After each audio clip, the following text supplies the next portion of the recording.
The grand ballroom of the Sterling Charity Gala glittered like a constellation brought to earth. Crystal chandeliers cascaded light onto marble floors so polished they reflected the designer gowns like mirrors.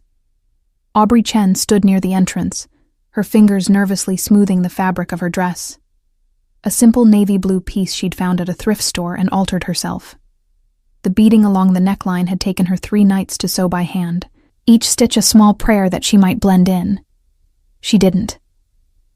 "Oh my God, is that from Target?" The voice cut through the chamber music like broken glass.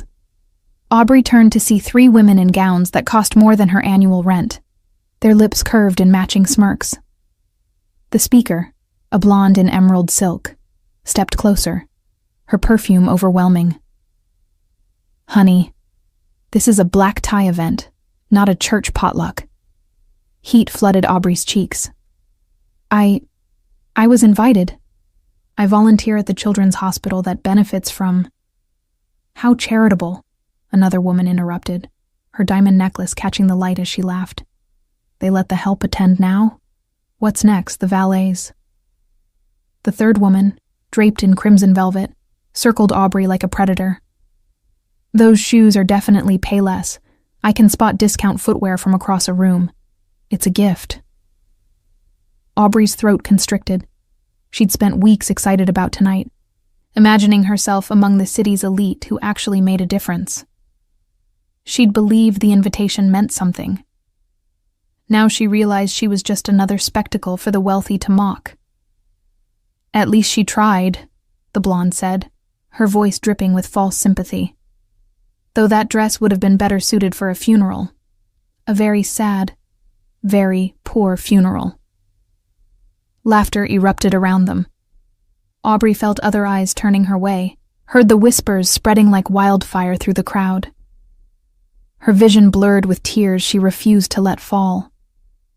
Without a word, she turned and fled toward the edge of the ballroom, past tables laden with food that cost more than her monthly groceries, past ice sculptures of swans that mocked her with their elegant beauty. She found refuge behind a marble column near the terrace doors, partially hidden by a potted palm. The laughter still echoed in her ears. She pressed her back against the cold stone, willing herself to disappear, to dissolve into nothing. Why had she come? Why had she believed she belonged here? "They're sharks," a deep voice said from the shadows nearby. "Beautiful, well-dressed sharks who've forgotten what it means to be human." Aubrey startled, turning to find a man leaning against the adjacent column. He was tall, probably 6'2", with dark hair styled with calculated carelessness. His tuxedo fit him like it had been painted on, and even in her distress, Aubrey noticed the predatory grace in how he held himself, like a panther pretending to be domesticated. "I'm sorry, I didn't see you there," she managed, wiping quickly at her eyes. "Don't apologize." He stepped into the light, and Aubrey's breath caught. His face was all sharp angles and dangerous beauty, high cheekbones, a strong jaw, and eyes so dark they seemed to absorb light rather than reflect it. There was something unsettling about him, something that made her instincts scream both warning and fascination. "Aiden Sterling," he said, offering his hand. Aubrey's eyes widened. This is your gala." "My mother's gala, technically. I just write the checks." His smile was slight, almost ironic. "And you are?" "Aubrey Chen. I volunteer at the children's hospital, I know. I approved the invitation list personally." His gaze swept over her, not with the cruel assessment of the other women, but with something else. Interest, maybe, or curiosity. "That dress suits you better than all the designer labels in this room suit them. You made it yourself?" She nodded, surprised. "How did you know?" "The stitching along the neckline. It's handwork. Precise. Patient. You don't see that anymore." He extended his hand again, this time palm up. "Dance with me." "What?" Aubrey's voice came out as a squeak. No, I couldn't possibly. Why not? Because. She gestured helplessly at herself, at the ballroom, at the vast chasm between her world and his. Look at me. Everyone's already staring. I don't belong here. No, Aiden agreed, and something flickered in those dark eyes, something that made her think of storm clouds gathering on a distant horizon. You don't belong here. You're too real for this place. But that's exactly why you should dance with me. Consider it an act of rebellion against very expensive mediocrity. Before she could formulate another protest, he took her hand. His palm was warm, his grip firm but gentle. Electric current seemed to pass between them. Or maybe that was just her imagination, her desperate heart grasping at fairy tales. He led her onto the dance floor, and the room fell silent. Every conversation stopped mid-word. Every head turned.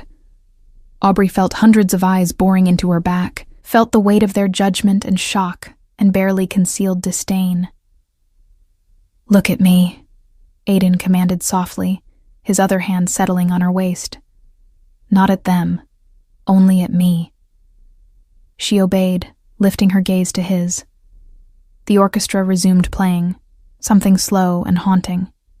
Aiden moved with fluid confidence, guiding her effortlessly across the floor.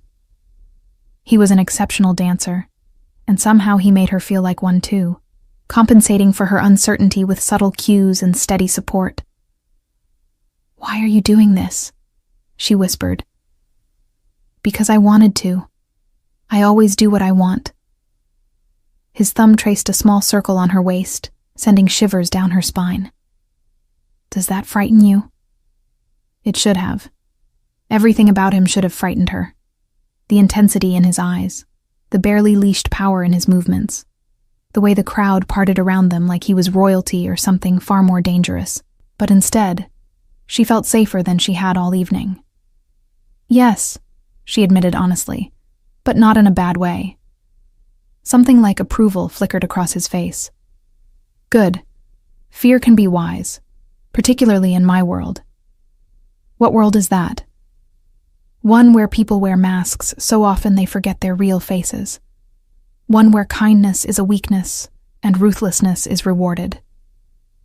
He spun her gently, bringing her back into his arms. "You're not from that world, Aubrey Chen. I can see it in your eyes. You still believe in goodness." "Don't you?" His laugh was dark, almost bitter. "I believe in what I can control. In power. In protecting what's mine." His hand tightened almost imperceptibly on her waist. "Everything else is a beautiful lie people tell themselves to sleep at night." The song ended. Aiden released her slowly, as if reluctant to break contact. Around them, the ballroom remained silent, everyone watching, waiting to see what would happen next. "Thank you for the dance," Aubrey said, her voice steadier than she felt. "And for making me feel less alone." "You're welcome."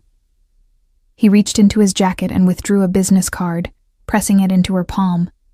His fingers lingered on hers for a heartbeat longer than necessary. "Call me. Or don't. But know that if you do, your life will change. Whether for better or worse." His smile was sharp, almost predatory. "That remains to be seen." He walked away, the crowd parting before him like water before a shark. Aubrey stood alone in the center of the dance floor, clutching his card, feeling 300 pairs of eyes on her. But for the first time that night, she didn't care. She looked down at the card. Simple black with silver lettering. Aiden Sterling and a phone number. Nothing else. No company, no title, no indication of what he actually did beyond being obscenely wealthy and dangerously compelling. The blonde in emerald silk approached, her earlier mockery replaced by something harder, more calculating. "I don't know what you did to catch his attention, but enjoy it while it lasts. Aiden Sterling doesn't do relationships. He collects pretty things, plays with them, then discards them when he gets bored.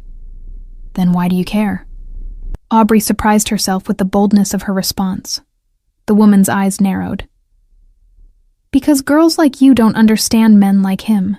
You'll fall in love and get your heart broken, and the rest of us will have to watch another naive little fool learn that fairy tales don't exist.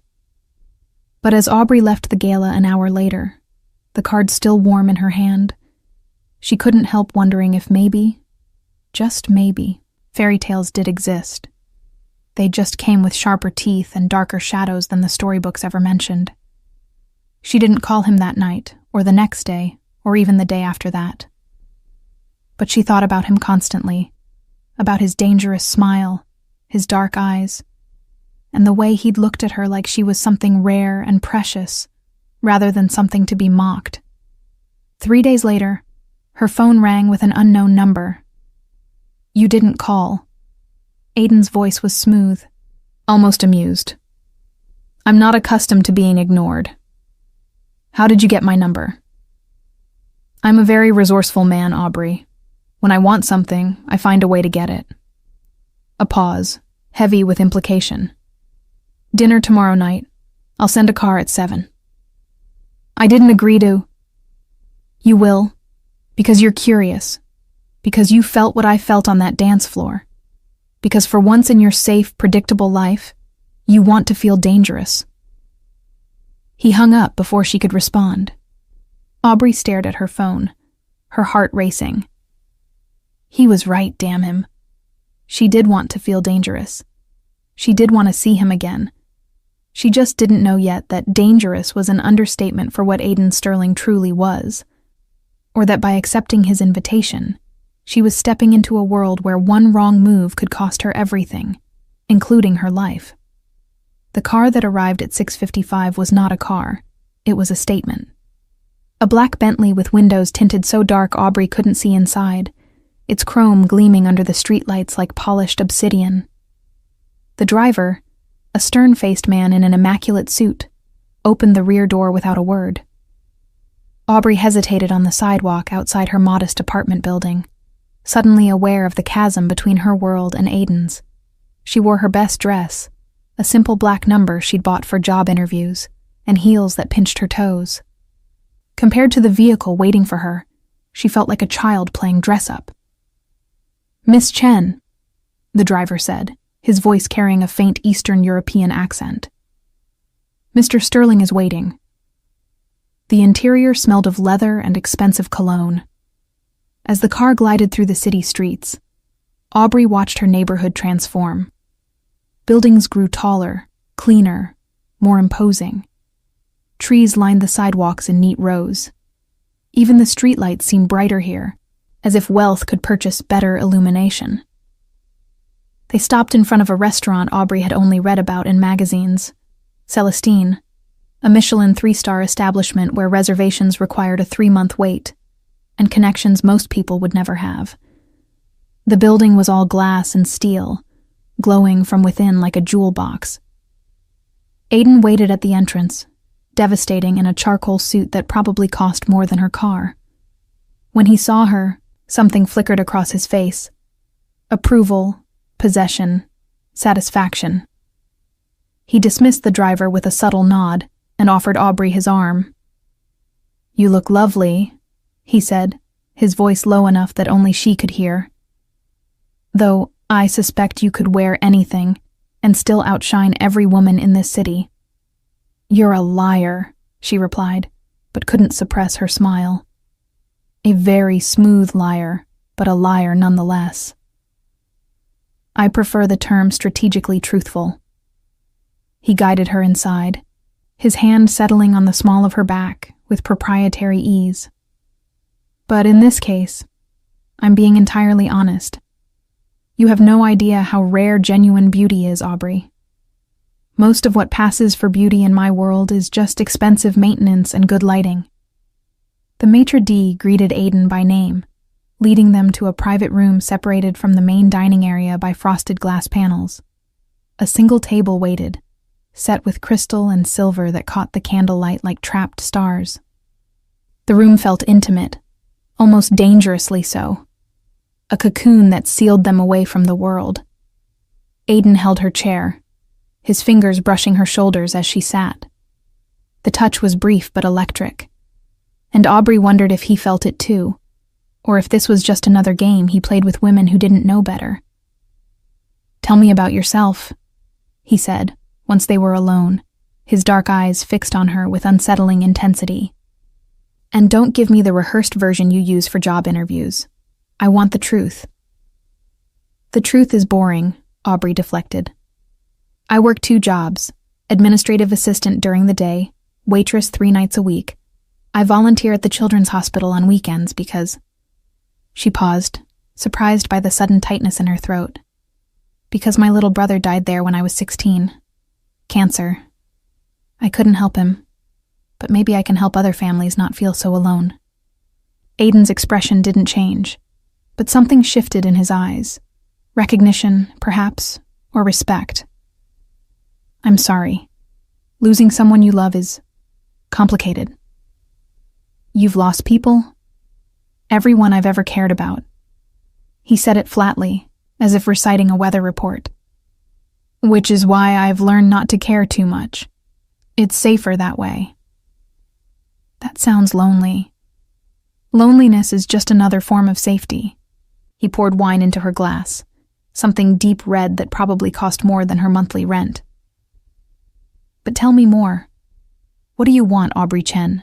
Not what you think you should want, but what you actually want when you let yourself dream." No one had ever asked her that. Not seriously. Aubrey found herself speaking before she could second-guess the words. "I want to matter. I want my life to mean something beyond just surviving paycheck to paycheck. I want to wake up excited instead of exhausted. I want—" She hesitated, then plunged forward. "I want to feel alive. Really, truly alive." "Dangerous ambition," Aiden murmured, his lips curving into that predatory smile. "Be careful what you wish for. You might actually get it." The meal was exquisite, dishes Aubrey couldn't even pronounce, each one a work of art that seemed almost too beautiful to eat.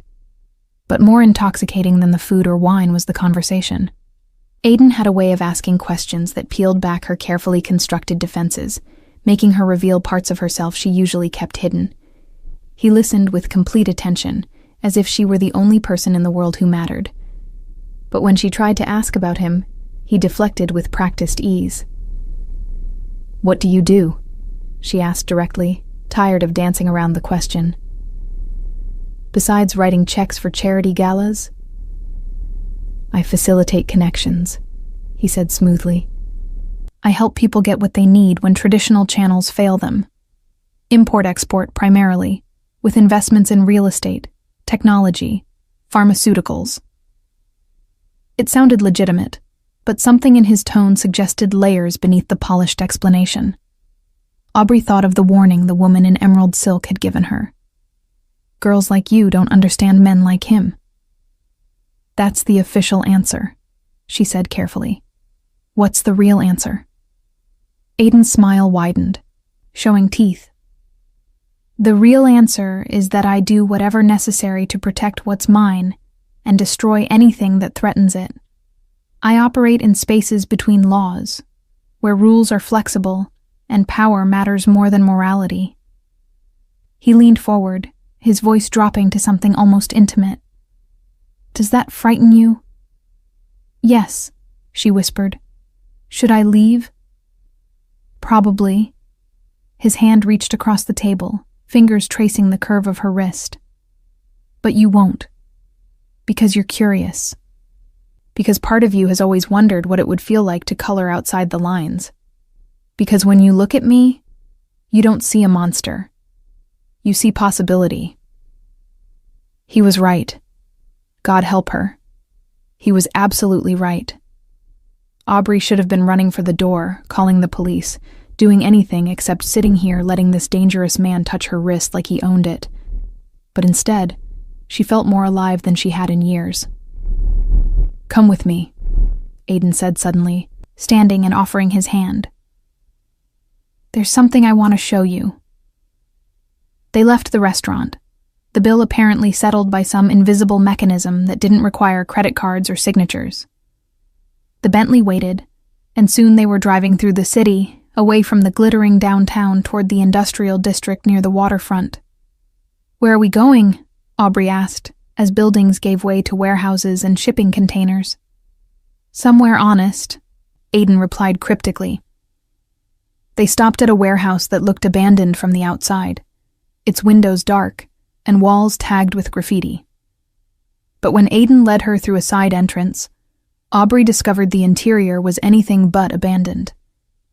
It had been transformed into a makeshift gymnasium where dozens of young people, teenagers mostly, with hard eyes and harder lives written on their faces, practiced boxing and martial arts under bright lights. "I grew up in places like this," Aiden said, watching the scene with an unreadable expression. "Fighting for scraps, learning that violence was just another language the world spoke. I could have died a dozen different ways before I turned 18. But you didn't. No. I learned the rules of the street, then I rewrote them. I clawed my way out of the gutter and built an empire." He turned to her, and for the first time, she saw past the polished exterior to something raw beneath. "These kids remind me where I came from. This place, I fund it secretly, hire the trainers, make sure they have somewhere to go that isn't a gang or a grave. The charity galas are for appearances. This is what actually matters." Aubrey felt something shift in her chest. This contradiction, the dangerous man who helped forgotten children, was more seductive than any expensive dinner or smooth line. "You're not what I expected. Neither are you." He stepped closer, close enough that she could feel the heat radiating from his body. "Most women in my world want the image. The money, the power, the status. They see what I can give them. You look at me and see who I actually am. That's rare. Maybe I just see who you want me to see. Maybe. Or maybe you see more than I intended to show." His hand came up, fingers brushing her cheek with surprising gentleness. "I told myself I'd stay away from you. You're too good, too innocent for my world. But I'm a selfish man, Aubrey, and I want you." Her breath caught. "What does that mean?" "It means I want to know everything about you. Your favorite color, what makes you laugh, what you dream about at 3 a.m. when you can't sleep. It means I want to ruin you for other men because no one else will ever make you feel what I can make you feel." His thumb traced her lower lip. "But it also means danger. People in my life get hurt. They become targets. And I don't know if I'm strong enough to let you walk away even knowing that." "Then don't let me walk away," Aubrey heard herself say. "Not yet. Not tonight." The kiss was inevitable as gravity or sunset. Aiden's mouth claimed hers with controlled hunger, his hands framing her face like she was something precious and breakable. Aubrey melted into him, her fingers clutching his jacket, her world narrowing to the sensation of his lips, his tongue, his barely restrained desire. When they finally broke apart, both breathing hard, Aiden rested his forehead against hers. "Last chance to run, Aubrey Chen. After this, I won't let you go easily." "I don't want easy," she whispered back. "I want you." The drive back to her apartment was torture. Charged silence punctuated by heated glances. When they arrived, Aiden walked her to her door but didn't ask to come inside. "Not tonight," he said, reading the question in her eyes. "When I have you, I want your complete surrender, not a decision made in the heat of the moment. Think about what you're choosing. Think about what you're willing to risk." He kissed her again, softer this time, almost tender. Then he was gone, leaving Aubrey trembling in her doorway, wondering what the hell she'd just gotten herself into. Over the next 2 weeks, Aiden courted her with single-minded intensity. Flowers arrived at her apartment, not roses, but rare orchids that must have cost a fortune. He took her to hidden restaurants, private art galleries, places where the world's elite played. But he also took her back to the warehouse, introduced her to the kids he mentored, showed her the scars on his knuckles from fights long past. He was teaching her his language, the language of a man who existed between worlds, who could be tender and brutal, generous and ruthless, depending on what the moment required. And Aubrey was falling, hard. She knew it was reckless, knew she should be more cautious, but something about Aiden called to a part of her she'd kept locked away. The part that wanted to break rules, to feel passion, to live dangerously. Then, 3 weeks after their first date, everything changed. Aubrey was closing the restaurant where she waited tables, her feet aching as she counted tips in the back office. The bell above the door chimed, and she called out, "We're closed." "Not for me, you're not." The voice was unfamiliar, rough, with an accent she couldn't place. Aubrey emerged from the office to find 3 men in dark suits standing in the dining area. They had the look of predators, all sharp edges and cold eyes. "We need to talk about Aiden Sterling," the largest one said, his smile revealing gold teeth. "And your relationship with him." "I don't know what you're talking about." Aubrey's hand found her phone in her pocket, fingers curling around it. "Don't lie. We've been watching you. You're his new pet project, the innocent girl he's playing house with. Very sweet. Very stupid." He moved closer, and Aubrey smelled cigarettes and something else, something sharp and chemical. "Here's what's going to happen. You're going to call Aiden. You're going to tell him you want to see him. And when he comes, we're going to have a conversation about his recent business decisions. And if I refuse?" The man's smile widened. "Then we'll have a different conversation, one you won't enjoy nearly as much." Aubrey's finger found Aiden's speed dial. She'd programmed it weeks ago. Before the man could stop her, she pressed it and raised the phone to her ear. "Aubrey?" Aiden's voice was sharp with concern. "What's wrong?" "There are men here," she said, her voice surprisingly steady. "They want you to—" The phone was ripped from her hand. The large man listened for a moment, his expression darkening. "Sterling. Yeah, it's Victor. Remember me? Your girl here is very pretty. Be a shame if something happened to that pretty face." Whatever Aiden said made Victor's smile disappear. He listened, then laughed, a sound like breaking glass. 15 minutes. Come alone, or we start cutting pieces off her." He ended the call and tossed the phone back to Aubrey. "Your boyfriend's very protective. Let's hope he's also very prompt." The next 13 minutes were the longest of Aubrey's life. The men didn't touch her, but they watched her with predatory anticipation, like wolves waiting for permission to feed. She tried to steady her breathing, tried to remember the self-defense class she'd taken in college, tried not to think about what cutting pieces off her actually meant. Then the front door exploded inward. Aiden Sterling walked through the shattered entrance like an avenging angel. If angels carried guns and wore expressions of pure, controlled rage, he wasn't alone. Behind him came 4 men, each one radiating lethal competence.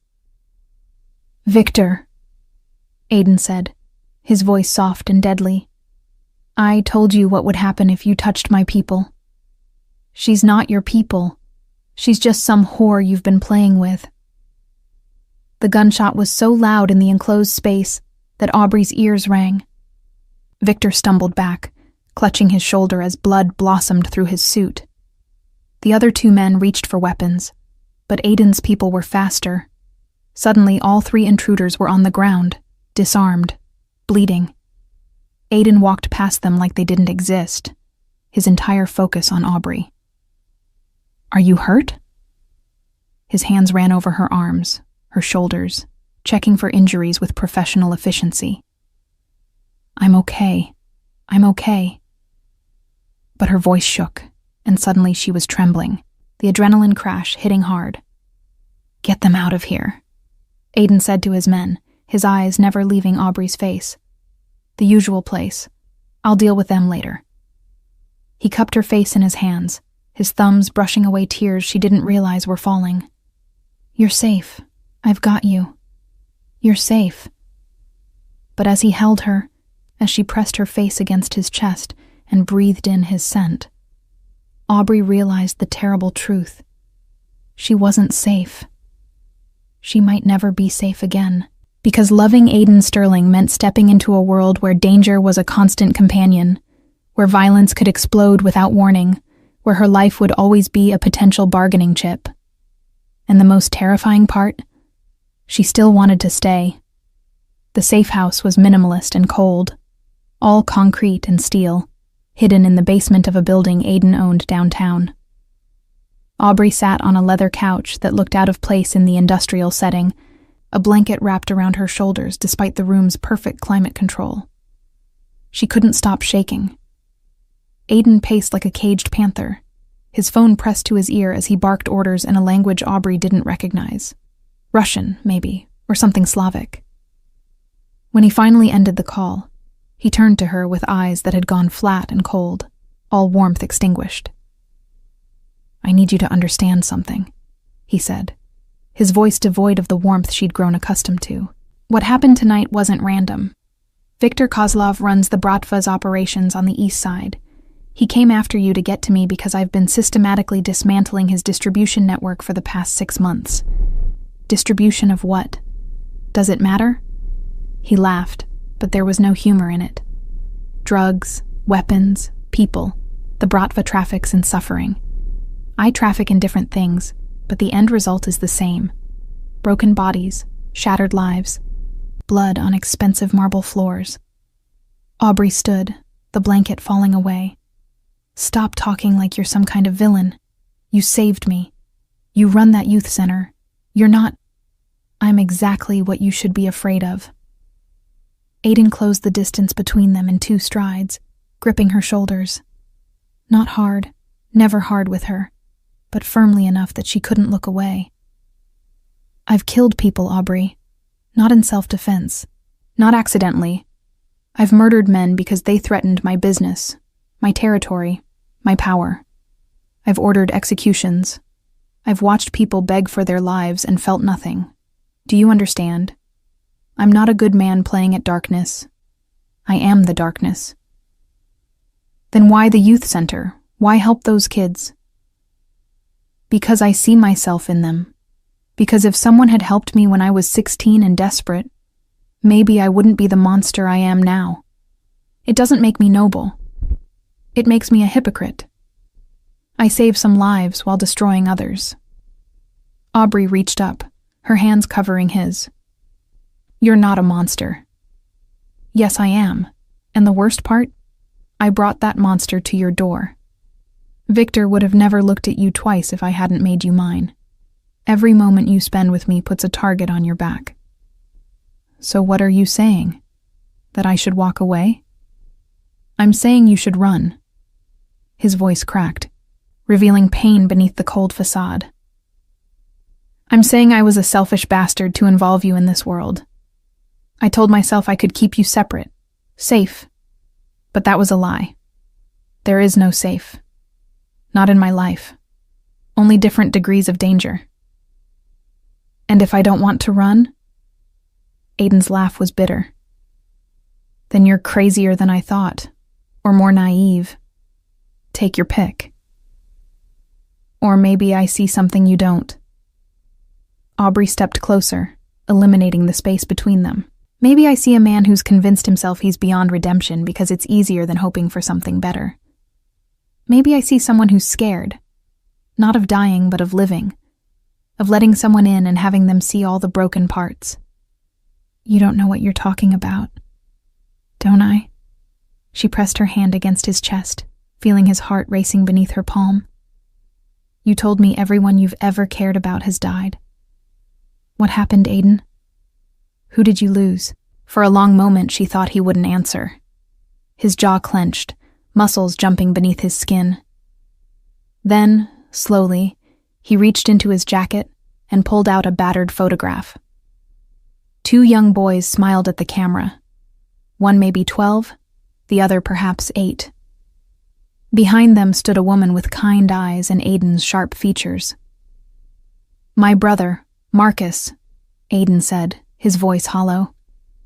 "And my mother, Elena. I was 14 when my father, if you can call the bastard that, got involved with people he couldn't pay back. Loan sharks, enforcers, the kind of scum that preys on desperate men. They came to our apartment one night. My father was already dead, beaten to death in some alley. They wanted the money he owed, but we had nothing." His hand tightened on the photograph, crinkling the edges. "My mother begged. She offered them everything we had, her jewelry, our furniture, me. She offered to sell me to them if they'd spare Marcus. The younger one, the innocent one who still believed in heroes and happy endings." Aubrey felt tears sliding down her cheeks, but she didn't interrupt. This story needed to be told. These wounds needed to be exposed to light. "They laughed," Aiden continued, his voice flat with remembered horror. "Then they shot her. Just like that. Casual as swatting a fly. Marcus tried to run, and I couldn't move, couldn't breathe. I was useless, paralyzed with fear. They shot him in the back. He was 8 years old, and they shot him like he was nothing. Oh, Aiden. They left me alive. Do you know why? Because I wasn't worth a bullet. I was just a skinny, terrified kid who'd pissed himself and couldn't even scream. They looked at me and saw nothing. So they left me there with the bodies, and I sat in that apartment for 2 days before the neighbors finally called the police because of the smell." He carefully tucked the photograph back into his jacket, his movements mechanical. "I made a promise that night. I would never be powerless again. Never be that frightened boy who couldn't protect the people he loved. I would become so strong, so feared, so ruthless, that no one would ever dare touch what was mine. And I did. I became exactly that. But the cost." He met her eyes, and she saw infinite sorrow in their dark depths. "The cost was my humanity." "No," Aubrey framed his face with her hands, forcing him to hold her gaze. "The cost was your innocence, not your humanity. You still have compassion, Aiden. You still have the capacity to love. You're just terrified of using it because everyone you've loved has been taken from you. And you think you're different? You think being with me won't get you killed? Maybe it will. Or maybe I'll get hit by a bus tomorrow, or develop cancer, or have a heart attack at 40. Life doesn't come with guarantees, Aiden. The only guarantee is that doing nothing, feeling nothing, loving nothing, that's not living. That's just existing until you die. You're insane. Probably. She smiled through her tears. But so are you, so maybe we're perfect for each other. He kissed her then, desperately, hungrily, like she was oxygen and he'd been drowning. His hands tangled in her hair, pulling her closer, and Aubrey felt the dam break inside him.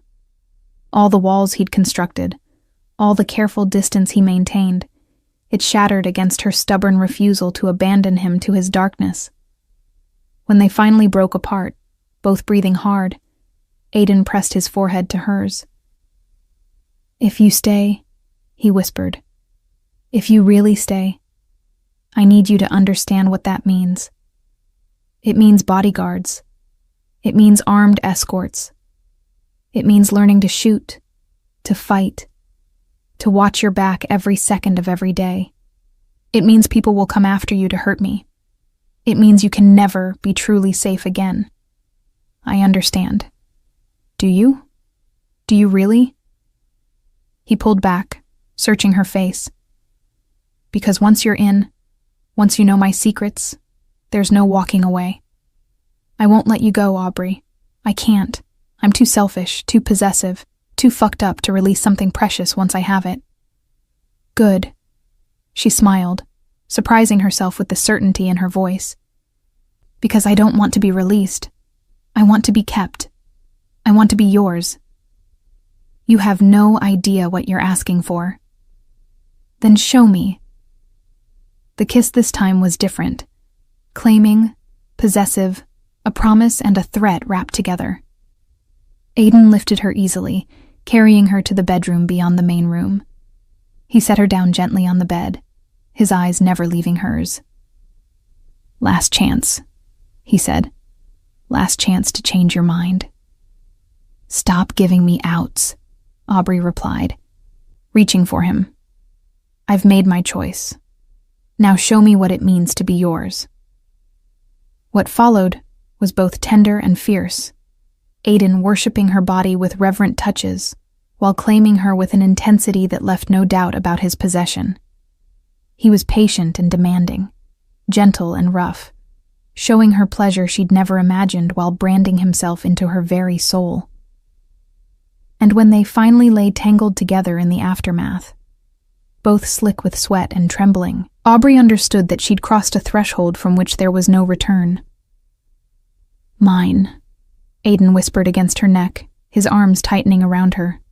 "You're mine now, Aubrey, and I protect what's mine." "Always," she whispered back. "I'm yours, always." But even as she said it, even as she drifted into sleep wrapped in his arms, a small voice in the back of her mind whispered a warning. She'd chosen love over safety, passion over peace, and in Aiden Sterling's world, that choice came with a price that hadn't yet been paid. The next morning, Aiden was gone when she woke. In his place was a note. "Stay here. Don't leave until I send someone for you. Trust no one else." And beneath it a gun. Small, black, deadly. Aubrey stared at it for a long moment, understanding that this was her new reality. The fairy tale had teeth, and she was going to need to grow her own if she wanted to survive it. For 3 days, Aubrey lived in the safe house like a prisoner in a gilded cage. Aiden came and went at irregular intervals, his visits brief and tense. He was always checking his phone, always on guard, always ready to respond to some unseen threat. The tenderness from their first night together seemed locked away, replaced by cold efficiency. On the 4th day, a woman arrived. She was perhaps 50, elegantly dressed in all black, with silver hair pulled back in a severe bun. Her eyes were the palest blue Aubrey had ever seen, like ice chips, cold and assessing. "I'm Katya," she said without preamble, her accent marking her as Eastern European. "Aiden has hired me to ensure you don't get yourself killed through sheer stupidity. We begin now." "Begin what?" "Your education. If you're going to survive in this world, you need skills beyond batting your eyelashes and looking innocent. Come." What followed was the most grueling month of Aubrey's life. Katya was a merciless instructor, training her in self-defense, weapons handling, situational awareness, and what she called survival instincts. Aubrey learned to shoot, first pistols, then rifles. She learned where to strike to incapacitate an attacker, how to spot a tail, how to read a room for threats. But more than physical training, Katya taught her about Aiden's world. "You understand he runs a criminal empire, yes?"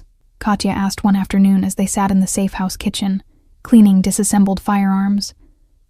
Not some romantic version from movies. Real crime, real consequences. "He's told me some things," Aubrey admitted. "Then let me tell you more. Aiden Sterling controls most of the underground economy in this city.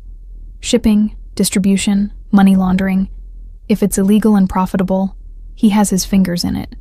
But unlike the animals he competes with, he has rules. No human trafficking. No targeting civilians.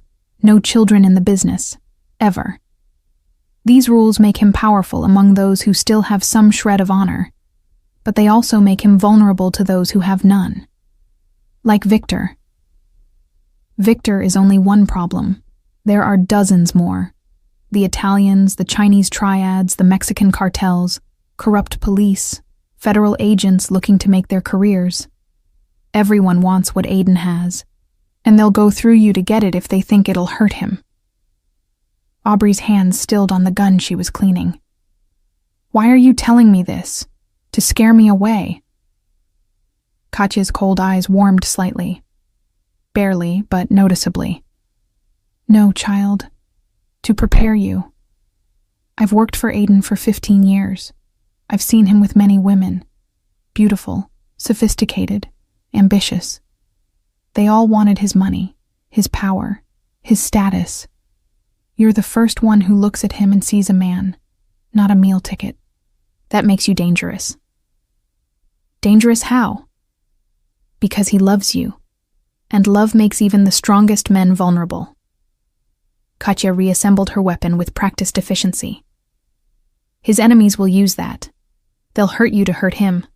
They'll threaten you to control him. They'll kill you to destroy him. Unless you become strong enough, smart enough, dangerous enough that attacking you costs more than it's worth." "Is that even possible?" "We'll find out." Katya stood, checking her watch. "Aiden will be here in 1 hour. Show him what you've learned. Make him proud." When Aiden arrived, Aubrey demonstrated her progress, disarming an attacker, shooting accurately at varying distances, identifying surveillance in a crowded area through video footage. He watched silently, his expression unreadable, until she finished. "Good," he said finally. "Very good. But there's one more lesson you need to learn." He led her to a part of the safe house she'd never entered, a soundproofed room in the basement. Inside, tied to a chair, was a man Aubrey recognized. Viktor Kozlov, the Bratva enforcer who'd threatened her at the restaurant. He was beaten, bloodied, barely conscious. "This is the reality of my world," Aiden said, his voice emotionless. "This man would have tortured you, raped you, cut you into pieces and sent them to me one at a time until I gave him what he wanted. He's done it before to others. He'll do it again if he gets the chance." Aubrey's stomach churned, but she forced herself to look at Viktor, to see the monster beneath the blood. "I need you to understand," Aiden continued, pulling a gun from his jacket. "In this life, mercy is a luxury we can't afford. Hesitation gets people killed, often the people we love. So I need to know if you can do what's necessary when the moment comes." He offered her the gun. "Kill him." The world seemed to stop. Aubrey stared at the weapon, then at Viktor, then at Aiden's impassive face. I can't. I'm not a murderer. Not yet. But you will be if you stay with me. Either you pull the trigger, or eventually someone will force you to watch while they pull a trigger on someone you care about. Those are your only options in this world. Aiden, please, no. His voice was hard, uncompromising. No more innocence, Aubrey. No more pretending you can be with me and keep your hands clean. You wanted to be mine? This is what that means. Blood, violence, impossible choices. So choose now. Pull the trigger or walk out that door and never look back. Aubrey's hand shook as she took the gun. It was heavier than the ones she'd trained with. Or maybe that was just the weight of what Aiden was asking her to do. She approached Viktor, who raised his head, his eyes focusing on her with difficulty. Do it. Little girl, he slurred through broken teeth. Prove you're as much a monster as your boyfriend. She pressed the barrel to his forehead. Her finger found the trigger. Every nerve in her body screamed to stop, to drop the weapon, to run from this nightmare she'd chosen. Then Viktor laughed. A wet, ugly sound. You can't. You're too weak. Just another whore playing dress-up in a world you don't understand. Aubrey thought of the restaurant, of the terror she'd felt. She thought of Aiden's mother and brother, murdered while he watched helplessly. She thought of all the other victims Viktor had created, all the lives he'd destroyed without mercy or remorse. The gunshot was deafening. Viktor slumped forward, dead before he hit the floor. Aubrey stood frozen, the gun smoking in her hand, her ears ringing. She'd done it. She'd actually done it. She'd crossed the line from victim to killer, and there was no going back. Aiden gently took the gun from her nerveless fingers. How do you feel? I don't know. Her voice sounded distant, not quite her own. Empty, sick, powerful, terrified, all of it at once. That's normal. The first time is always the hardest.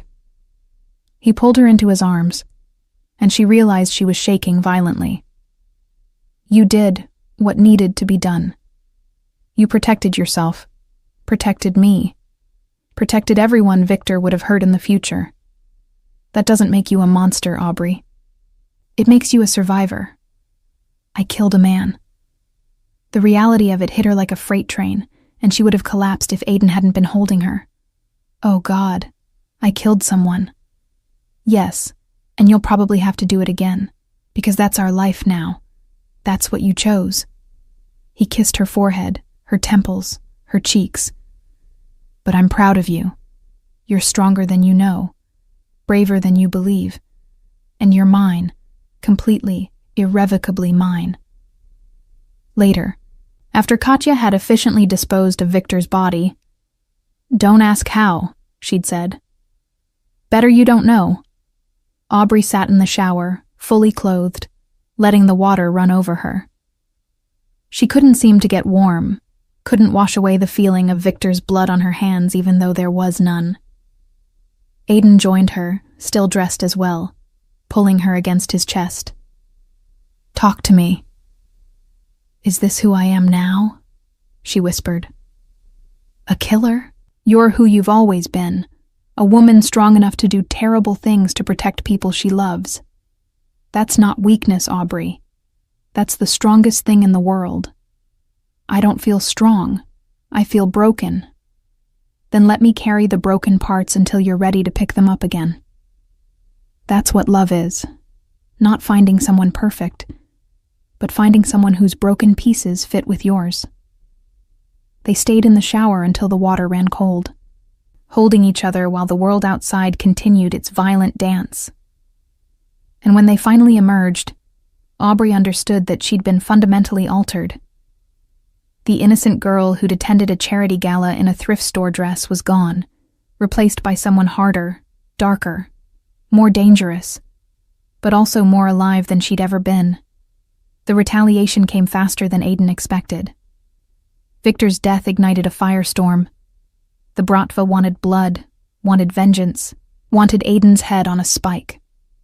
Within a week, 3 of his warehouses were burned, 5 of his people were dead, and someone put a $5 million bounty on his head. "We're at war," Aiden told Aubrey one morning, his face drawn with exhaustion. He'd been awake for 48 hours straight, coordinating defenses, planning counterattacks, trying to minimize casualties. Full-scale war. It's going to get worse before it gets better. "What do you need me to do?" He looked at her with something like surprise. "Stay safe. Stay hidden. Let me handle this." "No." Aubrey stood, squaring her shoulders.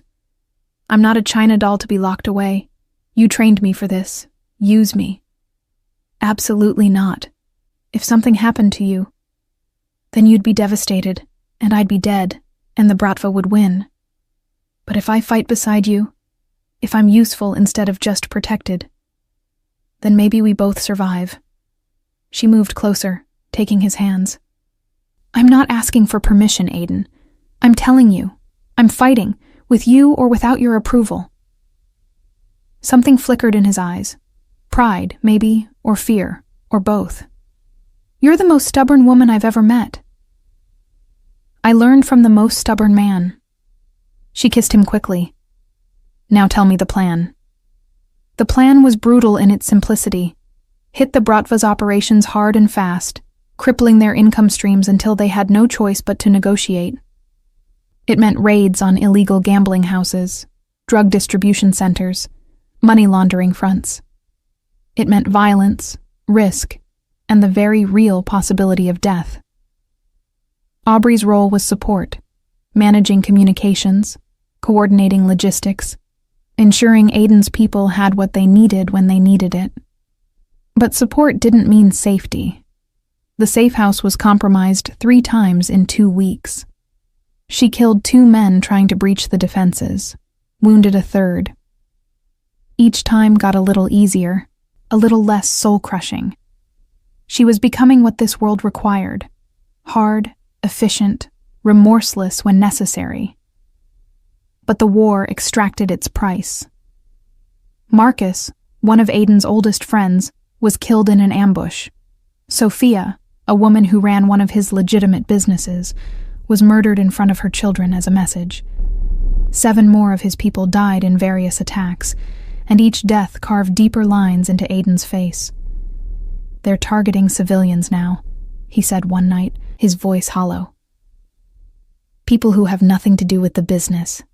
They're trying to break me by destroying everyone I care about. Then we end it." Aubrey pulled up intelligence Katya had gathered. Their leader, Dmitry Volkov, is in the city. He's supposed to be untouchable, surrounded by bodyguards at all times. But I found a vulnerability. He has a mistress. Young, American, not part of the organization. She has an apartment in the Diamond District. No security beyond a doorman. Aiden studied the information, his tactical mind already working through possibilities. "You're suggesting we use her as leverage." "I'm suggesting we do to him what they've been doing to you. Show him that no one is safe, not even the people he thinks are outside the game. That's ruthless, cruel, everything I've tried to avoid." "And how's that working out?" Aubrey's voice was sharp. "They're slaughtering your people while you maintain some moral high ground that doesn't exist in this world. Fight dirty, Aiden. Fight the way they fight, or watch everyone you care about die." He pulled her close, his voice rough. "You've changed. You changed me. This world changed me. But I'm still me, and I still love you, and I still want us to survive this." She looked up at him, letting him see the steel that had formed in her core. "So what's it going to be?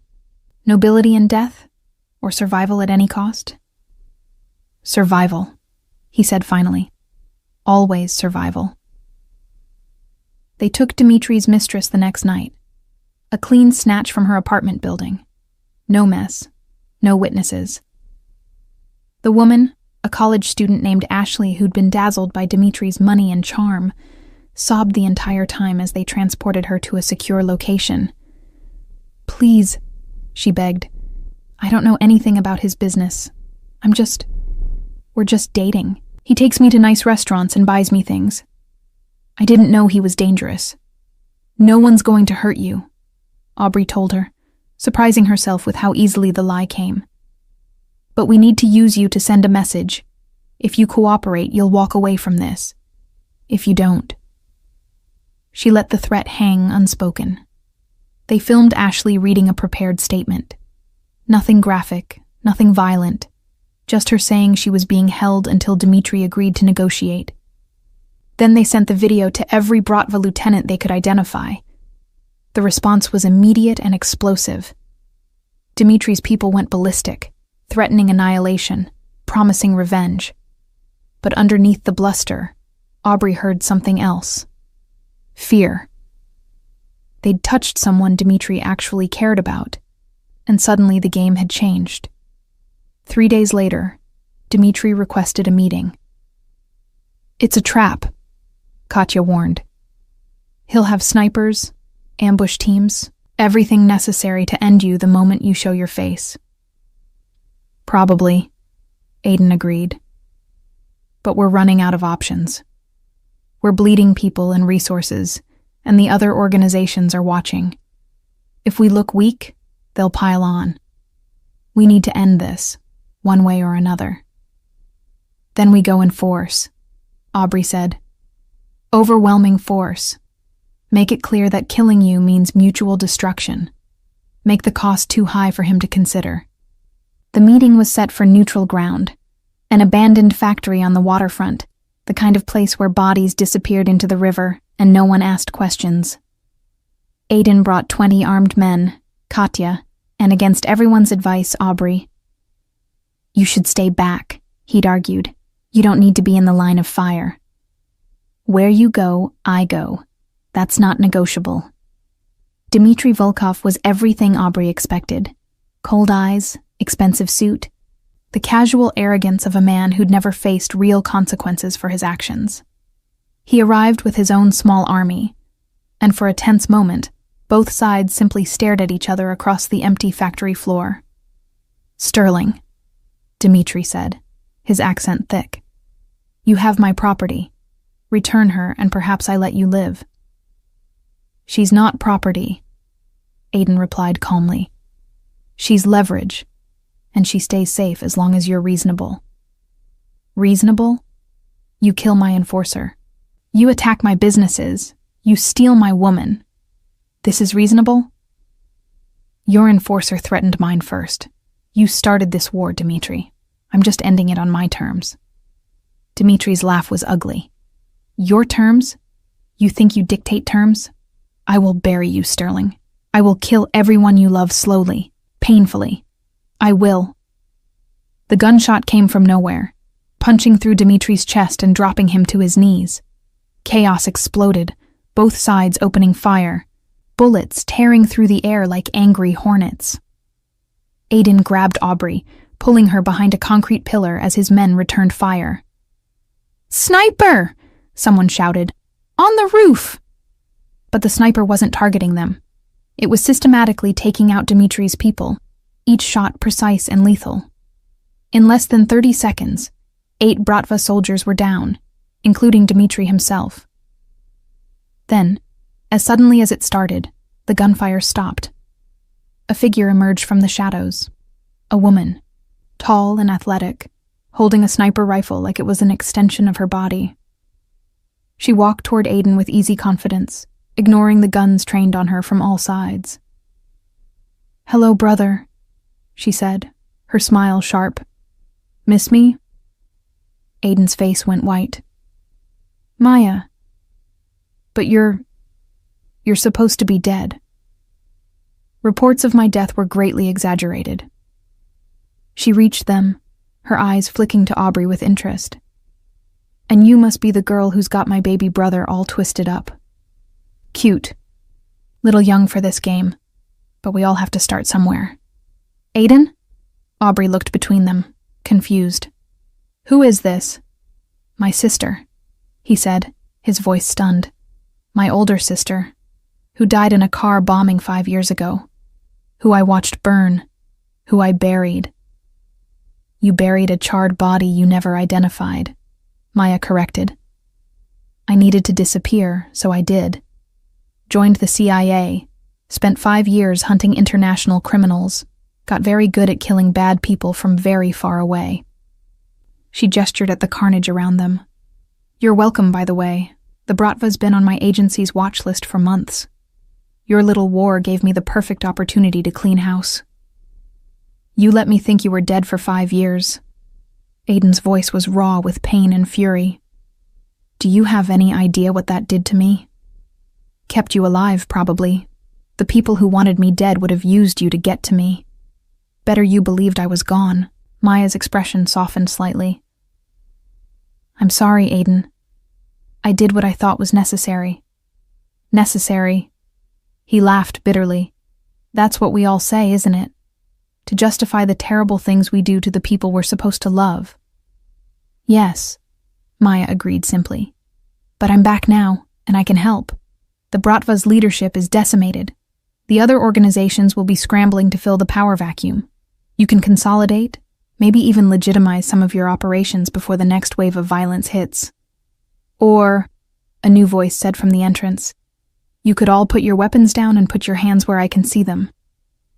A dozen agents in FBI windbreakers poured into the factory, guns drawn, and leading them, wearing an expression of grim satisfaction, was a face Aubrey had seen before, at the charity gala, at several of Aiden's restaurants, always watching from the edges. "Agent Marcus Reeves, FBI Organized Crime Task Force," the man announced. "Aiden Sterling, you're under arrest for murder, racketeering, money laundering, and about 15 other charges I've been building for the past 2 years. You have the right to remain silent." As the agents moved to cuff Aiden, he caught Aubrey's eyes across the chaos. "Run," he mouthed. "Please." But she didn't run.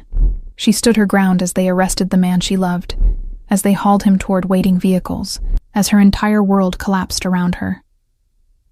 Maya appeared at her side, her hand firm on Aubrey's arm. "Come on, sweetheart.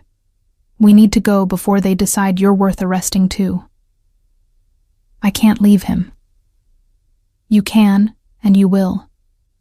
Because that's what he wants, and because staying means spending the next 20 years in a federal prison." Maya pulled harder. "Move, Aubrey. Now." And so Aubrey ran, Maya dragging her through back exits and side streets, away from the factory and the flashing lights and the man she'd killed for, changed for, loved more than her own safety. She ran until her lungs burned and her legs gave out, until she collapsed in an alley somewhere in the industrial district, sobbing into her hands. "I have to go back," she gasped. "I have to help him." "You can't help him," Maya said, not unkindly. "He's going down, Aubrey. The FBI has everything, witnesses, recordings, paper trails. My brother's going to prison for a very long time. Then I'll wait. However long it takes, I'll wait for him." Maya studied her for a long moment, then sighed. "You really do love him, don't you? Despite everything he is, everything he's done." "Because of everything he is," Aubrey corrected. "He's not a monster. He's a man who survived a monstrous world the only way he knew how." "Maybe. Or maybe you're just too deep in it to see clearly." Maya helped her stand. "Come on. I have a place we can go. Somewhere safe. We'll figure out what comes next from there." As they disappeared into the night, Aubrey cast one last look back toward the factory, toward the place where her life with Aiden had ended as abruptly as it began. But somewhere in her chest, beneath the grief and fear, something stubborn and unbreakable whispered that this wasn't over. Not by a long shot. The safe house Maya took her to was government issue. Bland furniture, beige walls, the antiseptic smell of a place designed to be forgettable. Aubrey sat on the couch in numb silence, while Maya made coffee, checked her phone, spoke quietly to someone on an encrypted line. "Okay," Maya said finally, sitting across from her. "Here's where we are. Aiden's being held without bail. Flight risk, danger to society, all the usual arguments. His lawyer is already working on it, but realistically, he's looking at arraignment tomorrow and then probably years before a trial. The FBI's been building this case for a long time. They have everything." "What about me? Am I going to be arrested?" "You should be. You've killed at least 3 people that I know of, and you were involved in multiple criminal operations." Maya sipped her coffee. "But you're also a victim in a lot of ways, a civilian who got pulled into this world by someone with power over you. If you cooperate with the FBI, if you testify against Aiden, they'll offer you immunity." The words hung in the air like poison. Testify against him? Help them put him away. Give them details about his operations, his associates, his methods. In exchange, you walk away clean. New identity, relocation, a chance to start over somewhere far from this mess. "And if I refuse?" Maya's expression hardened. "Then they charge you as an accomplice to everything. You'll spend the rest of your life in prison right alongside him." Aubrey stood, pacing the small room like a caged animal. "He would never betray me. Even to save himself, he would never give me up." "I know. My brother's a lot of things, but a snitch isn't one of them. He'd burn before he'd rat out someone he loves." Maya leaned forward. "But that's exactly why you should take the deal, Aubrey. Because he'd want you to. Because keeping you safe has always been his priority, even above his own survival." "You don't understand. I love him. I understand perfectly. I watched him fall in love with you from afar. Saw him become softer, more vulnerable, more human than he's been since we were kids. You're good for him. But this situation isn't about what's good. It's about what's survivable. And testifying is your only chance to survive with your freedom intact." Aubrey sank back onto the couch, her mind churning. Everything in her screamed to refuse, to stand by Aiden no matter the cost. But a quieter voice, the practical, survivor's voice that Katya had cultivated, asked what good her loyalty would do if she was rotting in a cell. She couldn't help him from prison, couldn't fight for him, couldn't be there when he needed her.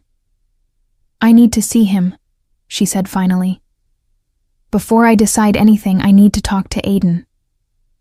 Maya considered this, then nodded. "I can probably arrange that. I still have some pull with the Bureau. But Aubrey, when you see him, he's going to tell you to take the deal. He's going to push you away, try to save you from the consequences of loving him. Can you handle that?" "I don't know, but I have to try." The detention center was everything Aubrey had imagined and worse. Harsh lighting, the smell of disinfectant and despair, guards with dead eyes who'd seen too much human misery to care anymore. They led her to a visiting room divided by thick plexiglass, a phone on each side for communication. When Aiden was brought in, Aubrey's heart fractured. He looked exhausted, wearing an orange jumpsuit that made him seem diminished somehow, less dangerous. But his eyes were still that same dark intensity that had captured her from the first moment. He picked up the phone, and she did the same. "You shouldn't have come," he said, his voice rough. "You should be far away from here by now." "I'm not going anywhere, not without you." "Aubrey, don't push me away. Don't tell me it's for my own good. Don't do whatever noble, self-sacrificing thing you're planning." She pressed her palm against the plexiglass, wishing she could touch him for real. "I love you. That doesn't change because you're wearing an ugly jumpsuit." His laugh was pained. "They offered you immunity, didn't they? In exchange for testimony?" "Yes." "Then take it. Testify, walk away, forget you ever met me. Build the life you deserved before I dragged you into hell." "I don't want that life." Tears streamed down her cheeks. "I want you. I want us. Even if that means stop." His voice was sharp, commanding. "Listen to me very carefully. I am not going to let you destroy your future for me. I've made my choices, I've lived my life, and now I'm paying the price. But you still have a chance to be something better than what I made you.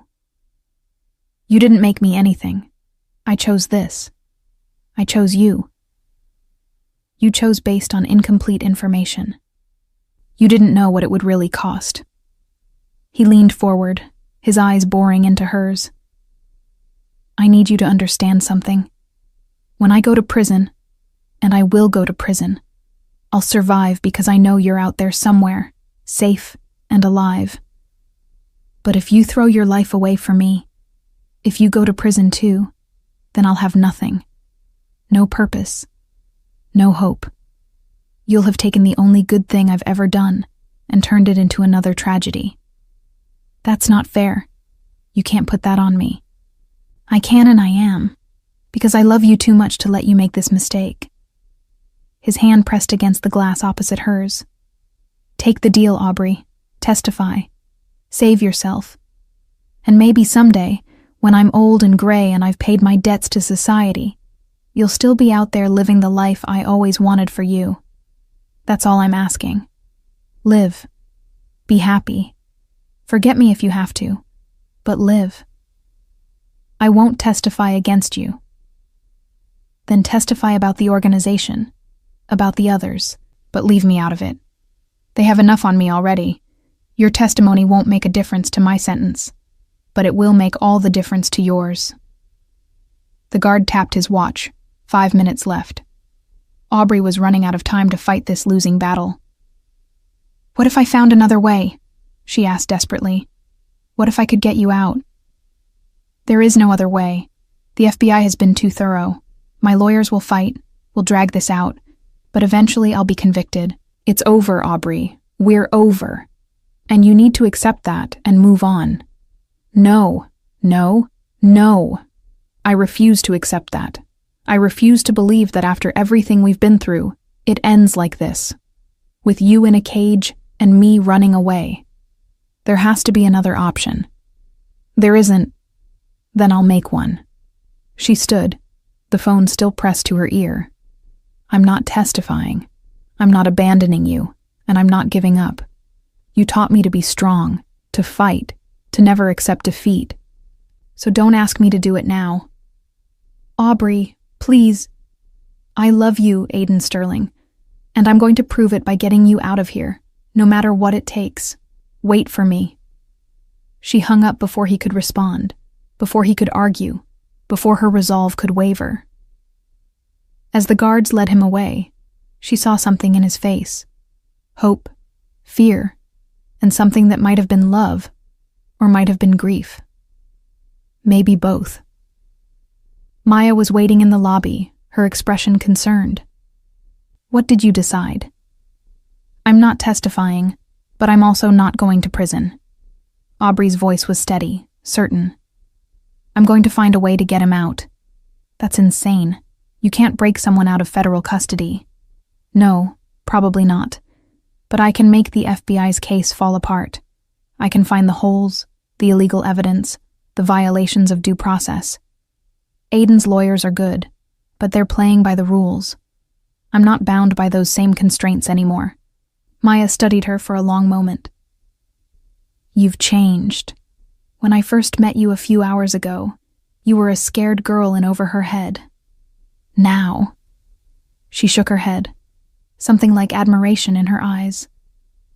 Now you're something else entirely. I'm a woman fighting for the man she loves.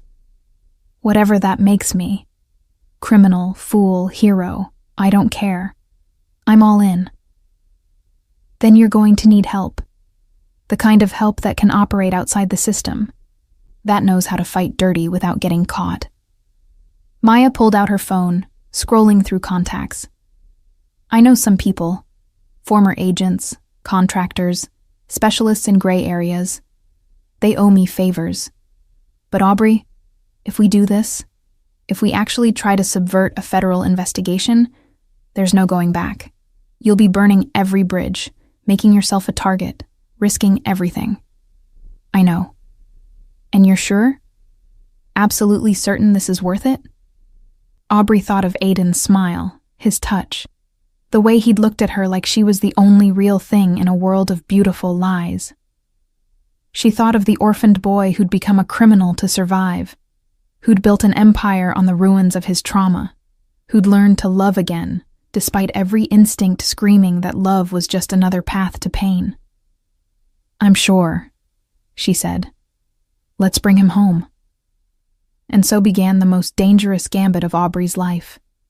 A race against time, against the law, against every force that wanted to see Aiden Sterling rot in a cell for the rest of his life. She had no guarantees of success, no certainty that her plan would work, no assurance that she wouldn't end up in a cell right beside him. But she had love and determination, and a stubbornness that refused to accept that fairy tales couldn't exist in the darkness. Sometimes, she was learning, the princess had to save herself and her prince. And sometimes, the only way to do that was to become just as dangerous as the dragons they were fighting. The story was far from over. In fact, it was just beginning.